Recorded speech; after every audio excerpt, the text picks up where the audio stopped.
mau berkunjung itu di setting dulu. Jadi supaya orang Inkanya itu adalah adalah orang Inka yang tepat untuk menjelaskan bidang studi kalian. Contohnya kalian kan ambil studi K3. Nah, sampaikan aja, Pak, kami ini mau berkunjung tanggal sekian. Tolong nanti pada saat kami sampai di sana, tolong jelaskan ini profil perusahaannya seperti apa, bidang pekerjaannya di sana tuh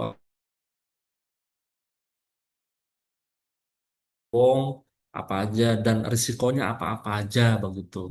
Nah, itu kan maksudnya di setting ya. Nah, ini adalah cara kita sih. Karena sangat sangat sangat terasa kurang Mbak pada saat datang ke sana itu cuma foto-foto kemudian mendapatkan penjelasannya secara general saja. Bahkan menurut saya ini ada potensi untuk bisa menjelaskan lebih detail. Makanya sebelum datang itu tuh pastikan dulu, Pak, saya pengen dijelasin sama orang K3, Pak, supaya orang ketiganya itu menjelaskan secara secara rinci risikonya apa-apa aja dan apa yang sudah dilaksanakan dan tantangan selanjutnya apa begitu. Mungkin nanti disampaikan aja Mbak ke adik tingkat yang mau melaksanakan kunjungan atau ada program kerja himpunan mahasiswa lagi. Nah itu pastikan tektokannya mantap dulu kayak gitu. Karena kita tuh kan mengeluarkan uang ya Mbak Bila ya. Baca ya, Mbak Caca ya. Iya, betul, Pak. Kalau boleh tahu berapa keluar 100.000 mungkin, Pak. Ya, lupa saya. 100.000 ya pakai bis ya. Bis apa? Bis UNER. Oh, bukan. Di bis pariwisata gitu. Oh bis pariwisata. Totalnya berapaan tadi? Berapa orang yang datang? Mungkin 20 ada, Pak. 20 orang. 20-an ya. Hmm. Iya. Selain itu ke perusahaan apa lagi? Waktu itu juga ada ke perusahaan, ke Pelindo Peti Kemas, tapi kebetulan saya nggak ikut. Mungkin teman-teman ada yang join Hmm. gitu. Oh ya, bisa ceritain nggak yang ke Pelindo Peti Kemas siapa? Boleh ceritain nggak?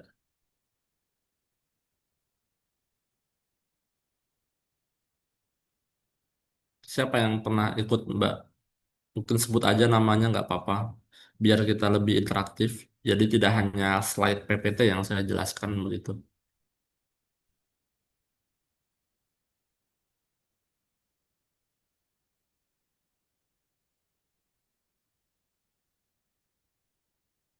Mungkin Mbak siapa? Mbak Diva?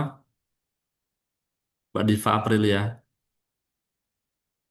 Iya, Bapak. Kebetulan saya belum pernah sih, Bapak, kalau untuk berkunjung ke perusahaan seperti itu.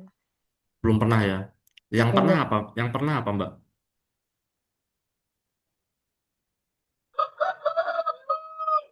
Belum ada sih, Pak. Belum ada ya? Kamu semester berapa Mbak Diva? Semester 6. Semester 6 juga. Tapi nggak Iya. ikut acaranya HIMA gitu, Himpunan Mahasiswa.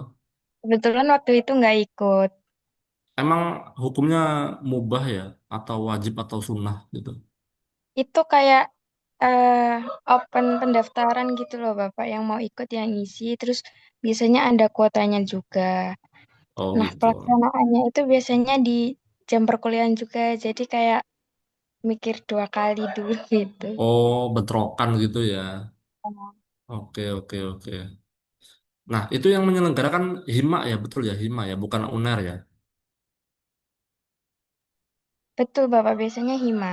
Hmm, iya, itu perlu di anu tuh harus di manajemen dengan bagus lagi tuh. Kasihan teman-teman yang nggak bisa karena alasan waktu tadi itu ya. Nah, kalau bisa itu kalau bisa ya ini aja.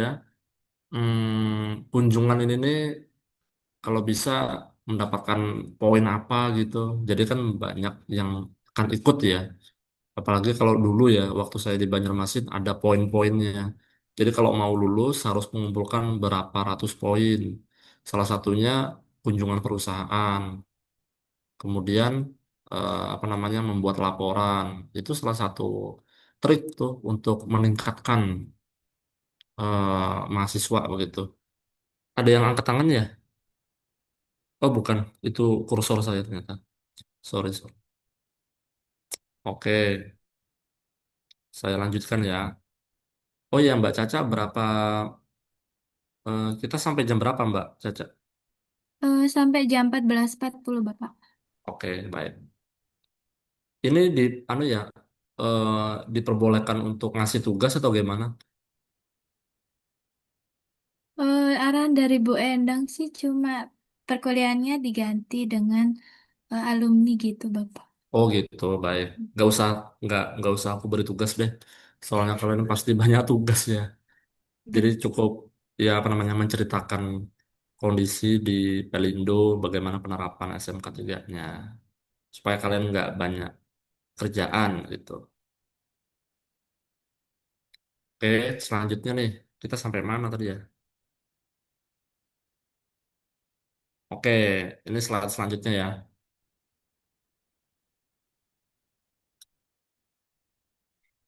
Slide selanjutnya sistem penilaian dan bendera sertifikasi. Nah,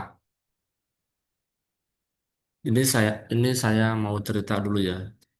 Agak paradoks ya, agak paradoks. Jadi ada sebuah perusahaan yang mendapatkan nilai 100 pada saat di audit. Jadi teman-teman perlu diketahui bahwa penilaian SMK 3 itu 3 tahun sekali.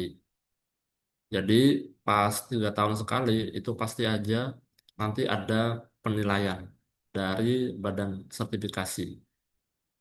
Nah, kalau 0 sampai 59% itu tingkat pencapaiannya rendah dan bisa dikatakan konsekuensinya ada tindakan hukum. Bisa pencabutan operasional, bisa pencabutan apa namanya badan hukum PT tersebut, bisa juga di blacklist oleh investor, bisa jadi, ya kan?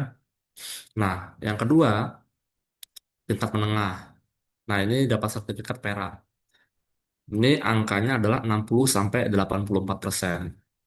Jadi SMK 3 itu ibarat kata seorang anak SD yang mendapatkan rapot dah, sederhananya seperti itu. Kemudian sertifikat yang paling tinggi itu adalah sertifikat emas. Ah, ada paradoksnya. Paradoksnya adalah dia dapat tinggi, tapi besoknya ada kecelakaan. Itu benar-benar sebuah paradoks yang sangat menggelikan. Memang sebuah perusahaan itu pada saat mendapatkan sertifikat emas, mereka berhak untuk memajang atau mengibarkan bendera emas SMK 3. Itu tujuannya supaya menarik investor, menarik beberapa perusahaan untuk mengatakan, wah luar biasa ya perusahaanmu menerapkan SMK 3 itu begitu luar biasa, bahkan semua departemennya itu taat, semua pegawainya itu taat. Padahal ini menurut saya itu menjadi sebuah pisau bermata dua ya. Khawatirnya besoknya terjadi kecelakaan. Kan kita kembali kepada filosofi, yaitu risiko tidak bisa dihilangkan. Risiko itu tetap ada. Salah satu program aja kita itu tidak ketat, karena kan setiap adanya kecelakaan itu kan banyak sekali ya faktornya ya. Bisa disumbang oleh human error. Ya, bisa disumbang oleh human error, bisa disumbang juga oleh peralatan yang tidak memadai, peralatan yang rusak yang perlu di maintenance, bisa juga sistem. Ada salah satu sistem yang tidak berfungsi, ada juga dari sisi SDM-nya, people-nya itu tidak teredukasi dengan baik. Contohnya nih, kalau di pelabuhan, nah di pelabuhan ini agak dilema, soalnya kami itu tidak semua itu adalah pegawainya Pelindo, tapi ada juga yang apa? Tapi ada juga orang luar. Contohnya tenaga kerja bongkar muat. Mereka itu ada bosnya sendiri loh. Bosnya siapa? Koperasi PKBM. Mereka itu berada di bawah naungan SKB Menteri, Surat Keputusan Bersama Menteri. Jadi mereka itu dilindungi payung hukum. Kalau aja mereka itu kita rekrut sebagai pegawai, agak menjadi dilema juga karena mereka itu kita inginkan tenaganya itu di momen-momen tertentu saja. Pada saat kapal datang, otomatis kan kita perlu tenaga kerja bongkar muat yang perlu kita bayar. Nah, biasanya kita itu membayar kepada koperasinya langsung. Biarlah koperasinya nanti yang membayarkan kepada sejumlah tenaga kerja bongkar muat yang bekerja. Jadi sifatnya itu tidak tidak gajian per bulan, enggak TKBM itu. Mereka itu tenaga pancian kalau orang Jawa bilang. ibarat kata tenaga panggilan. Kalau ada kapal, ada barang yang mau diangkut, mau ditaruh di dermaga, menggunakan tenaga mereka, mereka baru dipanggil. Tapi kalau nggak ada kegiatan, ya mereka nganggur begitu. Apa hubungannya dengan sertifikat emas ini tadi? Ya, kalau saya ya, kalau ditanya ya secara pribadi, walaupun ada kemungkinan untuk mendapatkan emas, saya tidak mau apa namanya, memviralkan bahwa perusahaan saya itu mendapatkan sertifikat emas. Saya takut besoknya ada kejadian fatal, ada yang patah tangan kah, kemudian itu menjadi viral, kemudian ada yang meninggal dunia, salah satu pegawai saya, itu nanti menjadi dilema juga. Makanya kalau saya lebih cari amannya ketika saya mendapatkan sertifikat emas, nilai saya adalah 90%, semua dokumen udah terlaksana, sudah terpenuhi, pelaksanaannya juga. Saya tidak mau eh, pamer untuk mengibarkan bendera emas SMK 3 karena itu bagi saya itu pisau bermata dua. Bagus secara dokumen, tapi kalau implementasinya nggak bagus ya sama aja, nggak menjalankan. Kemudian kemarin itu saya catat juga ya, eh, kemarin itu kan saya ceritanya menuliskan beberapa materi atau poin-poin yang akan saya sampaikan. Saya itu minta bantuan sama namanya Google, namanya Notebook LM. Makanya pada saat kalian melihat slide saya, itu Notebook LM kan. Mereka membikin lebih bagus tuh poin-poin yang sudah kita sebutkan. Mereka mendesain mendesain apa namanya gambar-gambar supaya lebih terlihat menarik begitu. Bahkan saya pernah menuliskan juga nih yang kemarin kemarin itu ada perjalanan di kereta ya bersama keluarga. Dari situ muncul tuh poin-poin yang perlu saya sampaikan. Kemudian saya mau otak-atik apa namanya poin-poin yang saya sampaikan menggunakan aplikasi namanya Notebook LM. Nah ini sebagai informasi, kalian sudah sering nggak memakai Notebook LM? Nah, coba mulai dari sekarang dibiasakan menggunakan notebook LM karena itu akan membantu pekerjaan kalian dalam belajar. Apalagi kalian mahasiswa, itu sangat penting tuh. Contohnya nih, kalian jika ada artikel atau penelitian, skripsi, tesis atau apapun, itu masukkan aja sumbernya berupa PDF atau sumber link. Nanti mereka menuliskan. Dan di situ juga ada opsi kalian bertanya, opsi tolong buatkan presentasi. Contohnya kayak punya saya. Ini saya masukkan aja nih ide-ide saya, tolong masukkan ini gitu ya. Tolong buatkan gambarnya. Dia secara otomatis akan bikin tuh, akan bikin. Jadi di situ tolong buatkan podcastnya dong. Bisa. Jadi ada podcast ada dua orang tuh, laki-laki sama perempuan biasanya. Kemudian tolong buatkan ini. Di situ ada fiturnya. Ada fitur buatkan podcastnya, buatkan apa namanya kerangka konsep berpikirnya. Jadi ada kayak cabang-cabang gitu loh.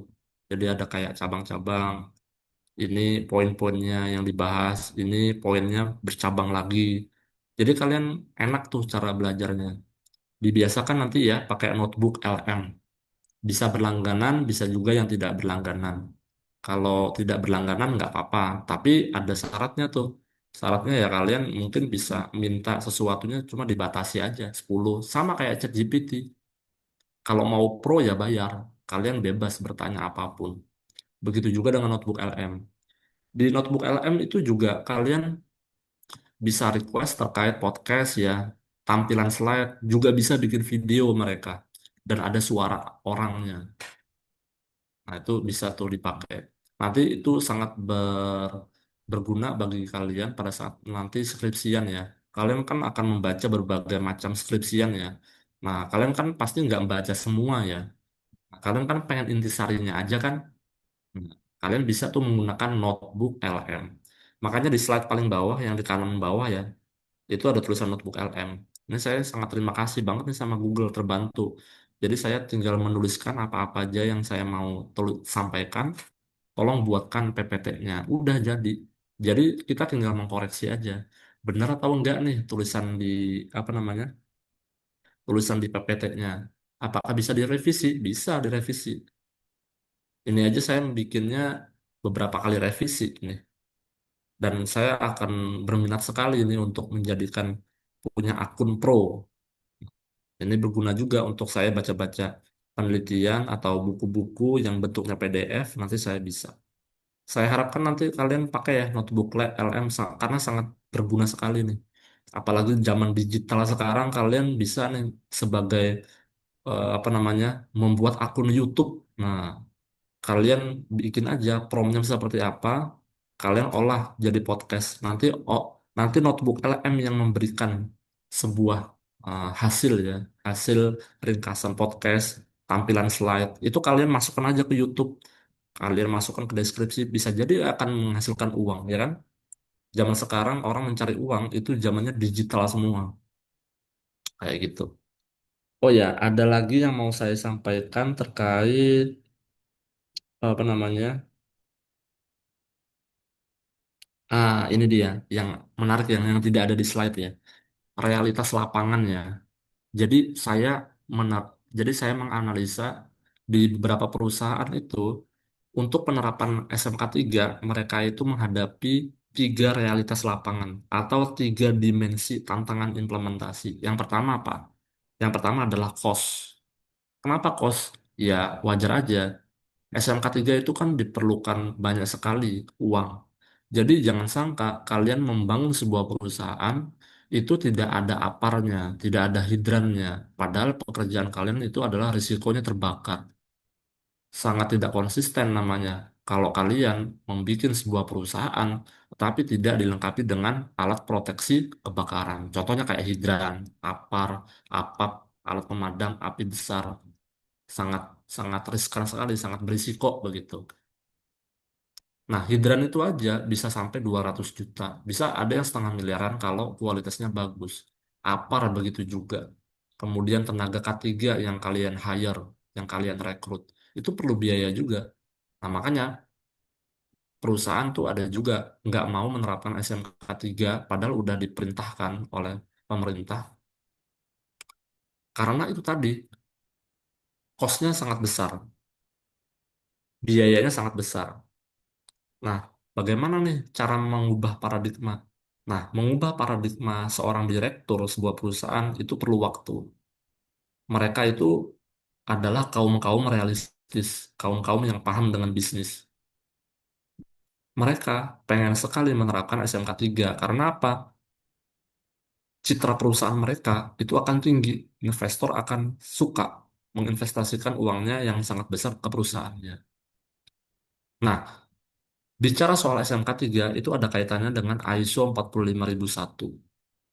Kalau ISO 45001 itu bicara tentang K3 juga, tapi diakui secara internasional.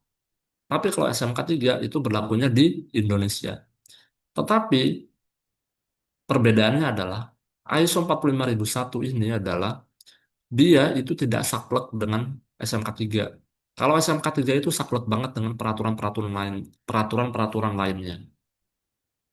Contohnya nih, hidran, kemudian apar, peletakan apar, kemudian kebijakan apalagi lingkungan, bagaimana cara mengelola limbahnya. Itu ada peraturan limbah juga di Indonesia. Ingat loh, Indonesia itu peraturannya sangat banyak.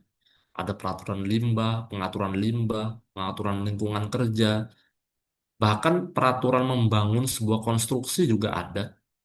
Makanya ada diklat AK 3 konstruksi. Makanya saya bilang, oh penerapan SMK 3 ini sungguh luar biasa nih. Apakah ada yang mendapatkan bendera emas tapi tidak konsisten di lapangan? Ada. Nggak jauh-jauh. Ada di sekitar kalian. Perusahaan-perusahaan tersebut. Makanya untuk mengubah paradigma itu, apa namanya, mengubah paradigma fatal dari sekedar beban biaya administratif menjadi investasi operasional jangka panjang, itu perlu waktu banget. Tidak semua direktur utama, direktur komersial, dan lain-lain itu punya satu frekuensi. Dia, dia, mereka itu mungkin safety first. Tapi coba cek aja secara harian, apakah mereka konsisten melakukan pekerjaan sesuai dengan SMK 3, dengan prinsip-prinsip keselamatan kerja? Enggak. Saya ambil contoh seperti ini, Mbak Caca. Mbak Caca sebagai direktur, Mbak punya pesanan membuat sebuah karpet sebanyak 100. Mbak punya peralatan, bukan bukan karpet ya, kita ganti aja ya. Mbak dituntut untuk membuat apa namanya produk produk apa tuh yang namanya? Kita kursi aja deh, kursi. Ah, kita ganti mobil ya supaya agak beken sedikit ya, supaya lebih bagus ya. Mbak adalah pengusaha mobil. Mbak dipesenin, tolong dong bikinin 100 mobil. Nah, saya itu adalah supervisor K3, tapi saya juga bisa memperbaiki, maintenance. Saya masuk sip-sipan, Mbak. Dan pada saat saya masuk sip-sipan, semua masalah itu berada di shift saya. Karena apa? Puncak-puncaknya saya harus menyediakan 100 mobil. Sedangkan di saat itu, shift saya itu mengalami gangguan. Gangguan apa? Alat. Di shift saya itu, bebannya ada di shift saya. Alat alat-alat komponen yang mendukung untuk pembuatan mobil itu rusak semua pada shift saya, yaitu shift malam. Padahal besok itu harus diuji kualifikasi, uji kualitas oleh supervisor saya. Padahal pada waktu itu nggak ada orang operasional yang paham terhadap apa namanya, terhadap maintenance. Saya seorang supervisor K3 bisa sebenarnya, tapi kalau di bidang SMK 3, organisasi yang menerapkan SMK 3 nggak boleh sembarangan. Saya harus bikin JSA dulu. Nggak boleh saya langsung memperbaiki alat yang rusak itu. Demi memenuhi permintaannya Mbak Caca sebagai dirut. Karena Mbak Caca kan ditekan tuh. Ayo, buatkan 100 mobil. Lah, saya masuk sip-sipan. Masalahnya di tempat saya, yaitu mungkin ya di sip pertama, kedua itu aman ya. Tapi pada saat sip ketiga bikin mobil yang ke 67 itu rusak alatnya. Jadi apakah saya bisa memperbaiki? Ya bisa aja. Tapi menurut penerapan SMK 3 nggak boleh seperti itu. Harus melalui beberapa tahap. Jadi saya melakukan pekerjaan yang kedua, yaitu harus bikin JSA dulu. Jadi jangan langsung mengerjakan. Nih, kenapa JSA penting? Karena menurut saya JSA itu adalah langkah awal supaya orang itu sebelum bekerja dia mikir dulu. Dia bekerja itu mikir dulu, yaitu apa nih pekerjaan yang perlu dikerjakan terlebih dahulu. Mempersiapkan alat. Mempersiapkan alat ini ada nggak risikonya? Oh, kaki saya bisa kejatuhan alat. Padahal mempersiapkan aja tuh di atas meja. Mungkin perlu obeng kah, perlu apa. Itu perlu dituliskan juga secara detail, secara runut gitu. Jadi saya harus mengisi JSA yang mungkin tebalnya 4 sampai 5 halaman. Kemudian saya harus diberikan induction oleh si apa namanya si operasional, tim operasional. Karena bisa jadi tim operasional itu tidak bisa memaintenance. Mereka hanya bisa memproduksi, tapi tidak bisa memaintenance. Ada fakta seperti itu. Itu perlu dicatat tuh. Orang-orang di Indonesia bahkan di dunia ini macam-macam dah karakternya. Ada yang jago operasional, tapi nggak bisa memaintenance dia. Tapi ada juga orang yang jago K3, dia paham. Tapi ada kelemahannya, ada juga di bidang pengadaan barang dan jasa dia tidak teliti atau apa. Bisa jadi urusan hukum legal tuh nggak paham dia. Nah itu dia. Makanya kembali lagi ya ke filosofi apa namanya tadi, semua risiko itu tidak bisa dihilangkan. Makanya tuh perusahaan-perusahaan itu tuh di realitas lapangan ya ada 3 dimensi. Mereka itu terbebani dengan cost. Pendapatan yang nggak seberapa, ya kan? Tapi harus mengimplementasikan SMK 3, harus pengadaan hidran, APAR, APD, kemudian, nah, alat-alat itu juga kalau mau bagus itu harus ada loh. Kalau kita teliti betul ya, harus dipasang ini dan itu supaya nanti kalian tahu nggak? Contohnya kita anggap gerinda deh, gerinda. Gerinda itu kalau kalian lihat di lapangan ada tuh yang orang-orang tidak memakai apa namanya? APD yang benar, kemudian alat gerinda. Kan tidak boleh ya kita langsung APD begitu aja ya. Ya kita harus mengikuti hierarki pengendalian risiko lah ya.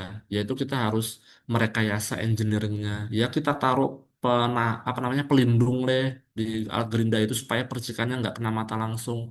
Jadi kan tidak serta-merta harus pakai APD. Gitu. Makanya kita ini bikin JSA dan segala macam itu harus runut ya. Harus mematuhi 5 hierarki pengendalian risiko. Jangan jangan apa-apa APD langsung jangan. Kemudian kalau di lapangan itu, Mbak, Mas, ada tantangan citra reputasi ya, citra atau reputasi. Biasanya perusahaan itu ada mengalami tekanan psikologis yang berat untuk mempertahankan ekspektasi publik yang tinggi. Sekaligus mereka itu menjaga kejujuran dan transparansi pelaporan insiden. Ingat ya, kalau menerapkan SMK 3 itu betul-betul di apa namanya? Di sangat sangat diperhatikan, sangat dicek oleh auditor eksternal. Mereka itu nggak sembarangan karena mereka itu adalah perpanjangan dari pemerintah. Mereka ini betul-betul ngeceknya luar biasa. Apalagi kalau kalian mendapatkan apa namanya auditor dari luar negeri ya. Bahkan yang dalam negeri aja itu kalau saya lihat ya tergantung auditornya ya. Ada yang teliti, ada yang biasa aja. Kalau yang biasa aja ya aman aja kita. Kita paling menyiapkan beberapa dokumen biasa aja. Nah, makanya kembali lagi tadi, SMK 3 itu berhubungan dengan dokumen yang sangat banyak. Ya, ibarat kata kita mau audit audit akreditasi, biasanya kan dosen-dosen kalau mau akreditasi itu mereka sibuk sekali. Guru-guru juga istri saya itu kalau mau akreditasi pendidikan sekolah ini masih dipertahankan pakai predikat bagus atau apa berpeluang apa gitu ya. Mereka tuh sibuk perpustakaannya harus dibikin jadwalnya harus ada berapa jumlah orang yang membaca buku, berapa jumlah siswa yang membaca buku, berapa jumlah efektifnya membaca. Wah, itu harus rinci itu. Akreditasi gitu juga. Kalau akreditasi di universitas ya, mereka harus mencantumkan beberapa macam SDM-nya. Contohnya profesor siapa, katakanlah Bu Endang, ini eh, apa namanya spesialisasinya apa, kemudian Mbak Caca ini dosen apa, itu harus jelas tuh. Kemudian Mbak melakukan penelitian udah berapa, Scopus kah, Sinta berapa, itu harus jelas tuh. Nah, itu untuk mempertahankan akreditasi. Nah, sama juga kalau di perusahaan. Nah, kalau di perusahaan itu, nah ini nih rada-rada tricky ya. Kalau di perusahaan itu kan kita intinya pengen cuan ya, ingin mendapatkan penghasilan yang lebih ya. Tapi di satu sisi beberapa sistem, contohnya sistem SMK 3, ISO 14001 tentang lingkungan, 22301 tentang keberlangsungan usaha, tentang sistem manajemen anti suap, itu perlu itu duit semua itu. Itu perlu duit semua. Nah, bagaimana cara mengelolanya? Ya, inilah pentingnya koordinasi antara Departemen Sistem Manajemen dengan Departemen Keuangan. Nah, Departemen Keuangan itu tugasnya kayak Pak Purbaya tuh, Menteri Keuangan. Mereka mengecek tuh berapa pendapatan kita, berapa anggaran untuk penerapan sistem manajemen. Itu sangat penting tuh. Makanya di realitas di lapangan itu ada yang konsisten sekali menerapkan SMK 3, ada yang biasa-biasa aja. Kemudian yang tantangan ketiga adalah tantangan manajemen ya, operasional. Ini pastinya kita pengen menjembatani komitmen idealis manajemen puncak dengan tekanan dan realitas beban kerja staf operasional di lapangan. Ini saya apa namanya highlight dengan bahasa saya sendiri ya. Contohnya, tantangan manajemen di operasional itu yang saya sebutkan tadi, Mbak Caca dan teman-teman yang lain. Manajemen puncak pengennya yang idealis, tapi ada loh yang direktur-direktur yang pengennya idealis. Pokoknya, pokoknya, pokoknya. Tetapi di satu sisi mereka itu melakukan sebuah apa namanya sebuah aksi korporasi yang bertentangan dengan manajemen, bertentangan dengan sistem manajemen. Contohnya nih, perusahaan A itu ditarget oleh pemerintah untuk mencari uang sebanyak-banyaknya. Tapi di satu sisi, mereka itu harus menerapkan SMK 3. Tapi kesannya adalah penerapan SMK 3 ini ya biasa-biasa aja, sebatas kayak penerapan hitam di atas putih aja, dokumen seperti biasa aja. Tapi pelaksanaannya, wah serampangan. Mereka melakukan operasional begitu serampangan, tidak mematuhi prosedur yang ada di beberapa elemen 1 sampai 12 tadi itu. Nah, itulah tantangannya seperti itu. Kemudian saya mau menyampaikan tentang tantangan biaya ya. Tantangan biaya K3 itu memang membutuhkan komitmen modal dan rutinitas. Nah, ini saya highlight ya. Membutuhkan komitmen modal. Ini tidak ada di slide.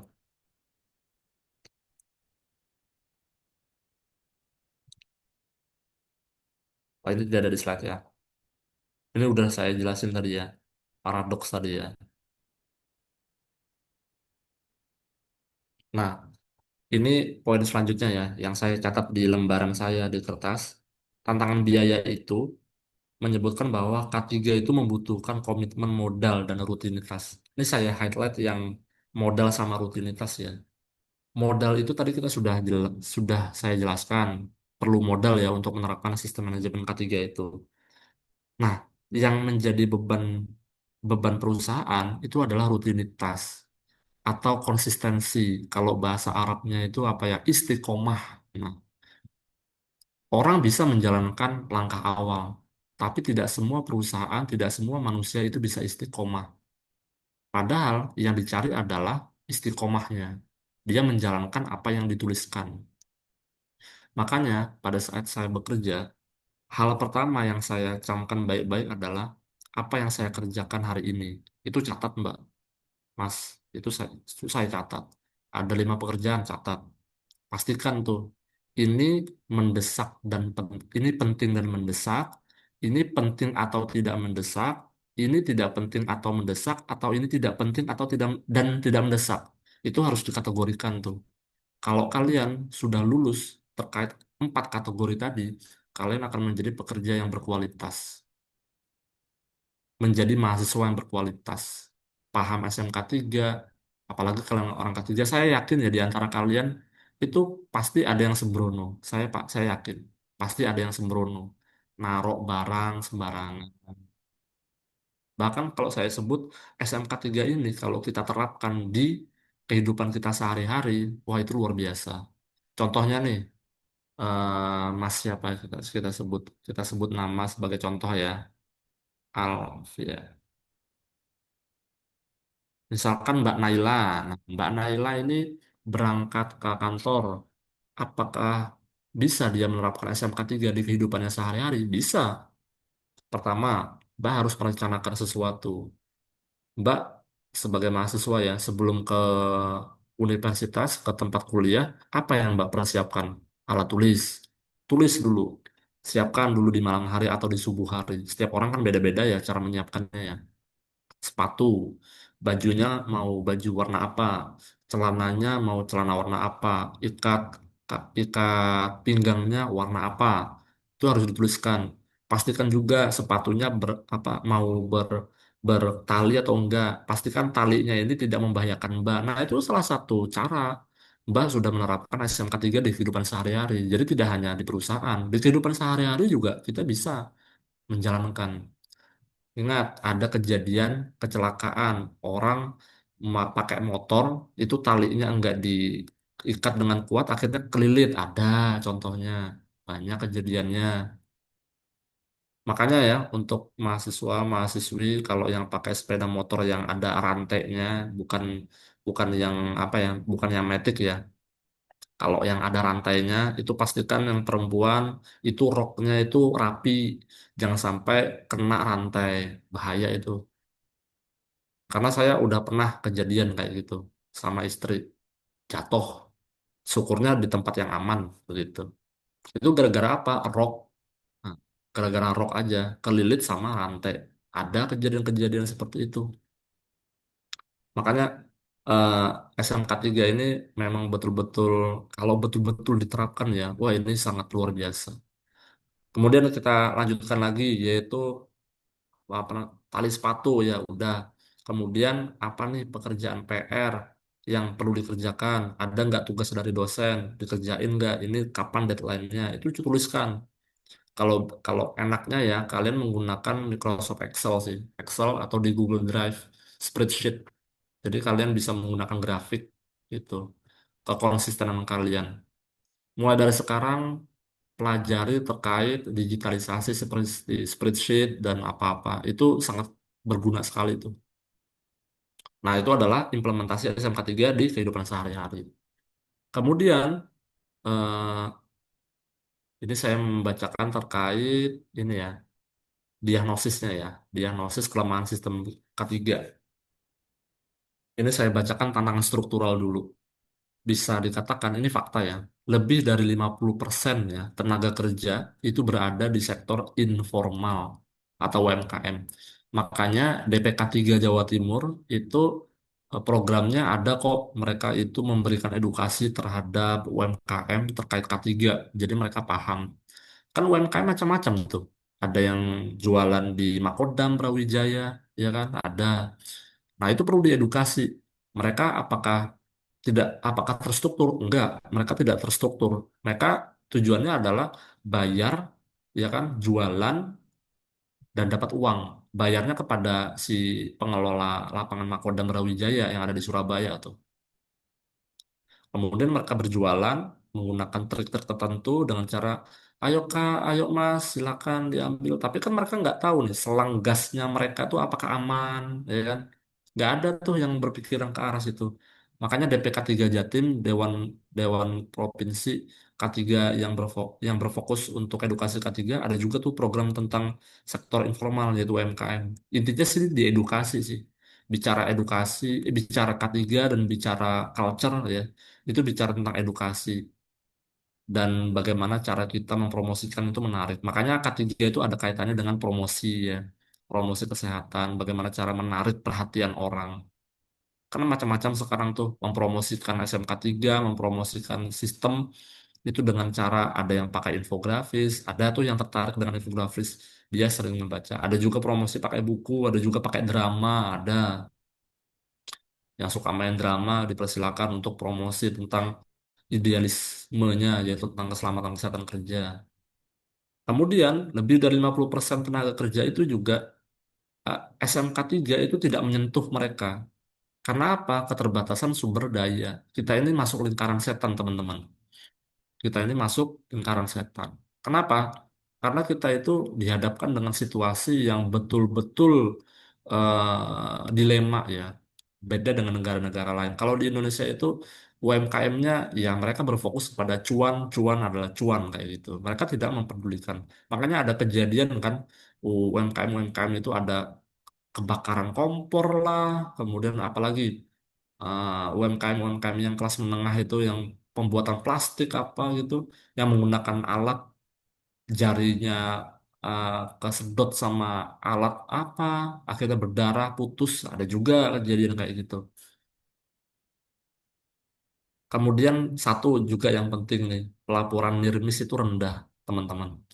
NIRMIS accident itu adalah kejadian hampir celaka. Poinnya adalah kenapa hal ini tidak bisa terungkap karena di antara kita sebagai manusia, orang-orang di Indonesia ini adalah kurang terbuka soal keselamatan dirinya.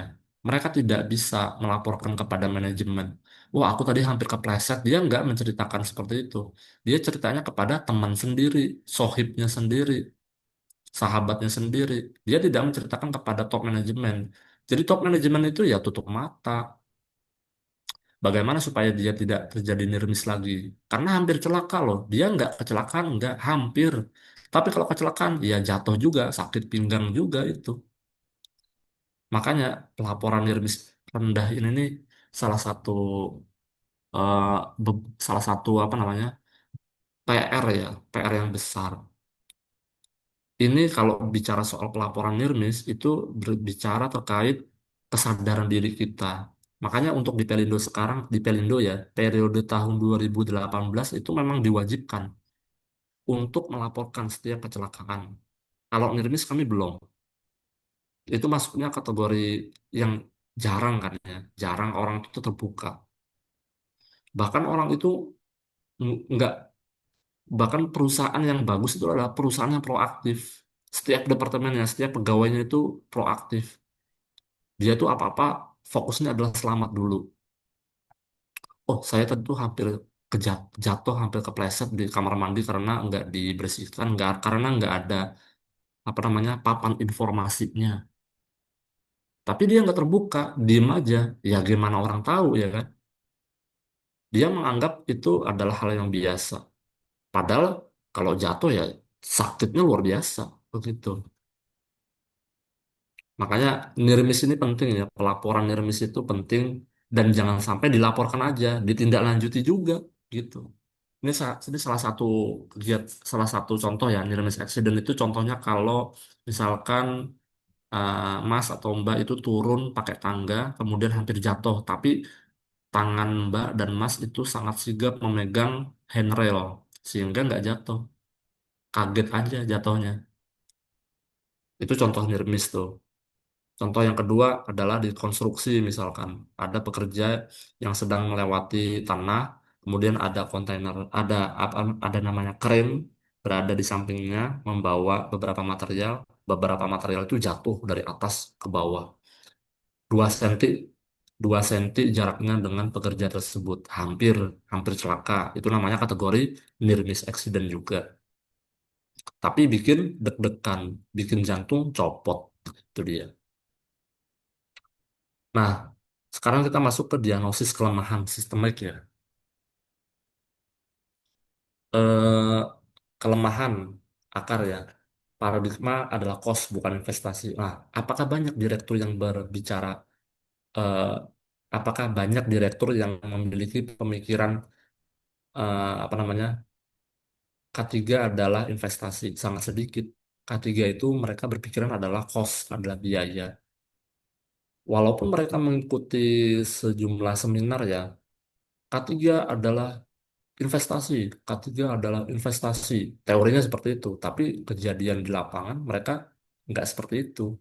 Mereka paham, paham, tapi nggak melaksanakan. Makanya ada beberapa kategori manusia tuh. Ada yang nggak tahu sama sekali, ada yang tahu tapi tidak melakukan, ada yang eh, tidak tahu teori tapi dia melakukan. Contohnya bapak saya. Bapak saya itu nggak ada apa namanya culture K3, tapi rasa khawatirnya yang terlalu tinggi itu orang K3 banget. Bahkan saya kalah loh. Kalian jangan menganggap bahwa ada orang yang tidak belajar K3, tapi penerapannya K3 banget orangnya. Karena apa? Di dalam tubuh dia terdapat gen rasa khawatir yang sangat tinggi. Justru itu yang diinginkan oleh orang-orang K3. Dan saya yakin orang-orang K3 itu ada yang tidak teliti. Makanya orang K3 itu diwajibkan kalau mau bikin program itu pastikan rasa prasangka buruknya itu harus tinggi. Jangan sam, jang- Jangan-jangan nih program saya nggak efektif. Akhirnya kan ada kemauan untuk si dia ya, si safety officer itu untuk melakukan recall kembali, mengevaluasi. Kembali ke bapak saya. Bapak saya itu nggak ada kuliah K3. Bapak saya itu cuma guru biasa, lulusan S1, teknik, teknik listrik, udah pensiun jadi guru, tapi rasa pelaksanaan K3-nya tuh SMK 3 banget. Dia peduli terhadap keselamatan. Bekalnya apa? Bekalnya adalah rasa khawatir yang berlebihan. Jadi bisa dikatakan nih filosofinya nih masuk nih. Ini teori dari saya nih. Orang yang memiliki rasa khawatir berlebihan itu adalah orang yang pandai menerapkan SMK 3 dengan bagus. Itu teori saya tuh. Silakan dijadikan eh, bahan penelitian. Apa betul itu teori saya? Orang yang memiliki rasa khawatir berlebihan terhadap lingkungan kerja dia yang menimbulkan potensi kecelakaan kerja dan dia menjalankan segala macam rasa kekhawatirannya dengan cara proteksi-proteksi berbagai macam aksi proteksi, dia adalah orang yang sangat paten sekali menjalankan SMK 3. Itu teori dari saya ya, karena saya melihat objek yaitu bapak saya sendiri itu. Bahkan saya mengakui saya kalah. Rasa khawatir berlebihan itu kalah dengan beliau. Beliau nggak sampai lulus S2, S1 aja. Tapi, kalau soal K3, K3 banget beliau tuh. Dia, beliau tuh nggak punya gelar MK3, Magister Keselamatan Kesehatan Kerja. Tapi penerapannya luar biasa soal K3. Bahkan cucunya sendiri itu diberikan protektif yang sangat ketat. Waktu itu saya pakai motor, jadi beliau tuh punya inisiatif memasang pijakan kaki karena nggak pengen cucunya itu kakinya itu menginjak sembarangan. Khawatirnya nanti kena knalpot kah atau apa namanya mesin, ada kan mesin sepeda motor yang ada di sebelah kanan kiri si pengendara yang panas itu. Nah, beliau itu naruh pijakan yang sementara, pijakan sementara aja supaya si cucunya itu menginjaknya enak. Nah, itu saya aja nggak kepikiran loh kayak gitu waktu saya 2 tahun yang lalu apa namanya ke Banjarmasin. Kami kan silaturahmi ke Banjarmasin ya. Bapak saya tuh menyiapkan itu semua untuk protektif cucunya. Itu luar biasanya tuh. Kemudian selanjutnya, nah kalau ini evolusi paradigma ya. Kita tuh pengennya paradigma itu awalnya mereka menyebut cost. Kita pengennya berubah menjadi paper compliance. Ada lagi yang paling bagus, yaitu budaya K3 sebagai investasi. Nah, grafik ini adalah grafik yang sangat kita harapkan ya untuk perkembangannya. Kalau kita posisinya berada di sini, yang pertama nggak masalah ya, namanya juga belajar. Nah, inilah namanya waktu. Tapi dampak keselamatannya kalau kita beralih, budaya ketiga itu adalah investasi. Wah, itu bagus banget tuh. Itu masuk ke dalam kategori kematangan sistem.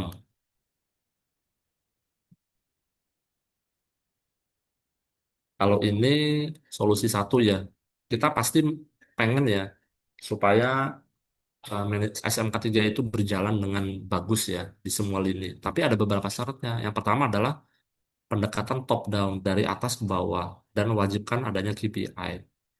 Dan yang kedua adalah kita melakukan transformasi dokumen. Pastikan SOP-SOP yang kita bikin itu adalah prosedur-prosedur yang bisa dipahami oleh orang awam. Kemudian culture-nya perlu diperbaiki. Kemudian yang terakhir adalah eh, integrasi digital ya. Jadi setiap apa namanya penerapan SMK3 untuk di periode 2026 sampai selesai nanti itu pastikan integrasi ya dengan digital. Jadi kita pengen adanya grafik itu update berapa kecelakaannya. Bahkan kalau di Pelindo sendiri itu si para direksinya itu memantau pakai integrasi digital. Kami punya namanya aplikasi namanya hsse.pelindo.co.id. Walaupun sedang diperbaiki ya, tapi kami yakin nanti semuanya itu bisa terintegrasi. Jadi orang bisa tahu, oh di terminal peti kemas ini, oh seperti ini kecelakaannya, implementasinya seperti ini. Dan yang paling bagus ya, ini kalimat kalimat terakhir yang saya sampaikan ya, bahwa setiap safety officer yang menerapkan budaya SMK3, kalau melakukan safety patrol pasti kan ada temuan tuh. Nah, itu wajib ditindaklanjuti. Kalau tidak ditindaklanjuti, itu justru akan berbahaya tuh. Itu aja. Mungkin ada yang ditanyakan dari teman-teman. Ini sudah waktu menunjukkan 14.38 ya. Sisa 2 menit lagi. Tapi sebenarnya udah lebih dari 100 menit ya. Karena kita bukanya tuh jam berapa? Jam 12.55 tadi ya. Itu aja sih. Nanti saya share ke Mbak Salsabila ya materinya. Baik, terima kasih Bapak. Kalau ada yang mau ditanyakan silakan.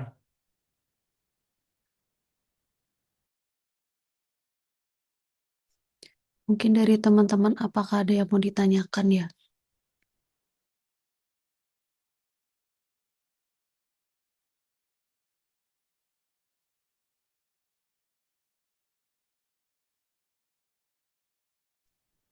Sepertinya dari rekan-rekan tidak ada pertanyaan Bapak. Mohon maaf Bapak, masih di mute. Sorry. Oke. Apabila tidak ada pertanyaan, saya cuma pesan rekaman Zoom-nya tadi itu yang disimpan oleh sama Mbak siapa? Bila ya. Iya Itu Bapak. nanti di-share ke masing-masing. Karena kita kan eh, terbatas oleh waktu apa tempat ya. Jadi bisanya Zoom dan alhamdulillahnya sudah direkam. Rekamannya nanti kirimkan ke saya dan ke masing-masing teman ya, supaya ini dijadikan podcast lah ya.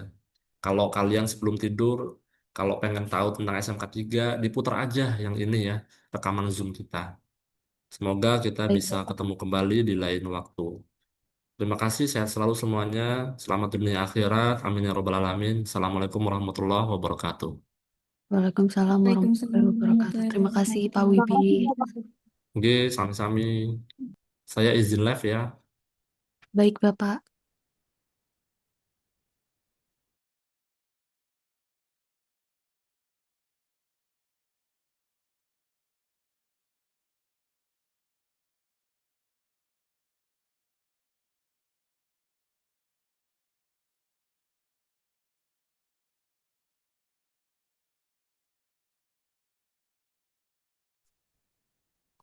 Davika.